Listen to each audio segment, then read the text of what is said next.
I have some great questions for this video. Thanks to everybody who submitted questions to me via Instagram or Facebook. I want to try to do these Q&A videos at least once a month, so I just get some time to really flesh out some answers to your questions. First question, how do you prepare for auditions and recitals?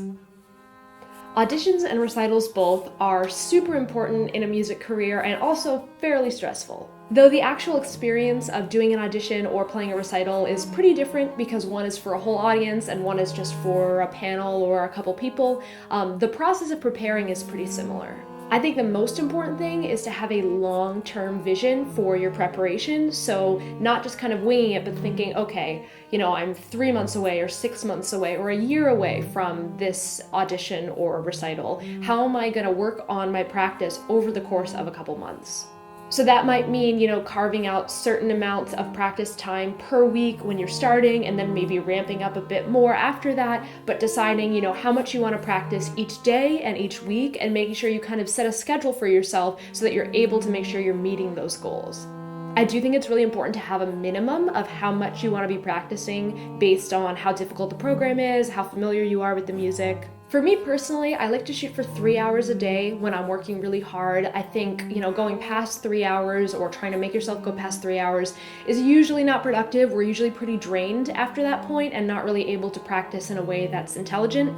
So I shoot for 3 hours and just make sure I'm really meeting that goal. And if I'm having a day where I'm really inspired and I want to practice more, I will, but I won't force myself past that 3-hour mark. It's also good sometimes to give yourself 1 day a week at least where you maybe just don't play at all, because it's easy when we're preparing a lot and practicing a lot to get really frustrated and actually make things more difficult for ourselves, so breaks are really important.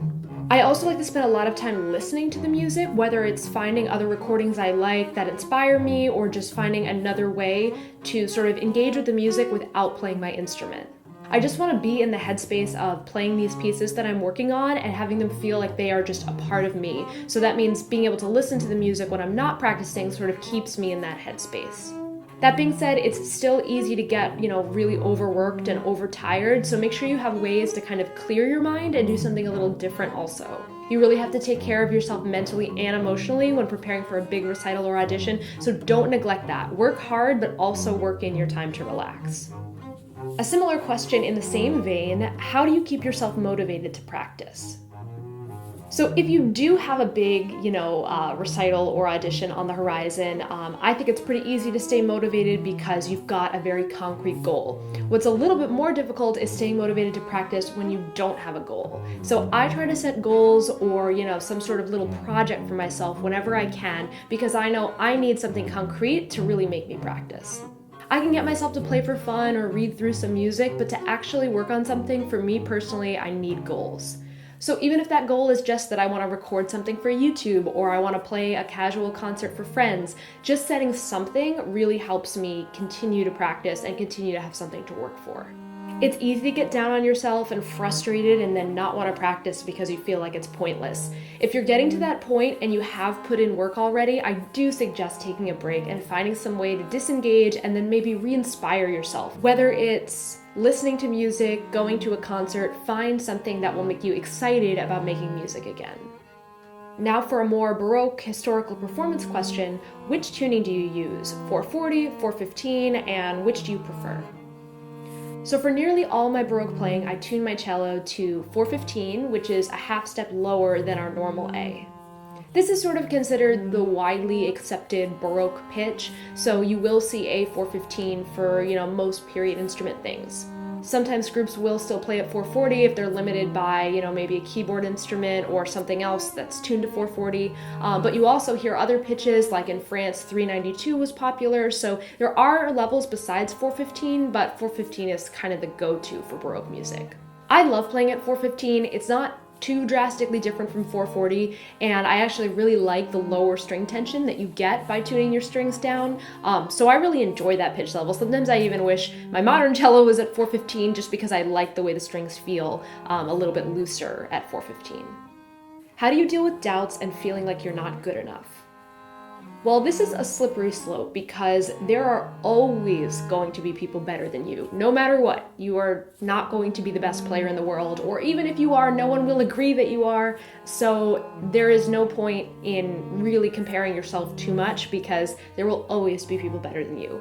There will also always be people worse than you. There are lots of people out there with many abilities. So comparing yourself gets dangerous fast because we can get in a very negative mindset constantly saying, I'm not as good as this person and this person is better than me.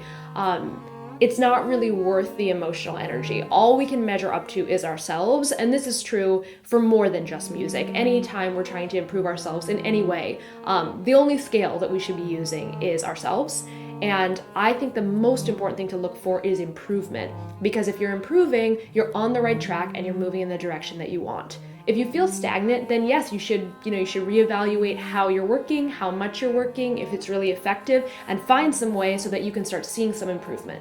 But if you are seeing improvement, you are doing the right things, and you just need to stay committed to what you're doing and continue to evaluate yourself. But evaluate yourself against yourself, not against others, because we all have a completely different skill set, a completely different background, and it's just not worth it to compare yourself to someone who's from a totally different place than you are. I'm not saying that as a way to make excuses for yourself. I just think it's most efficient to look at your set of what you're good at, what you're not so good at, where you can improve, where your strong suits are, and use those as clues for how to get yourself where you want to be instead of where other people are. You can observe others, you can admire things about other people, maybe feel inspired by them, but don't let other people's success or what they're doing weigh you down and make you feel incapable. We're all gonna get down on ourselves, that's just part of being an artist, but managing it and using that in a productive way is what's most important. Thanks so much to everybody who submitted questions. Feel free to leave more questions in the comments or also chime in with your own answers to some of these questions. If you like this video, be sure to subscribe to my channel, check out some of my other Q&A videos and my Baroque cello videos. Thanks for watching, and if you want to help support me in the production of these videos, you can become my patron on Patreon.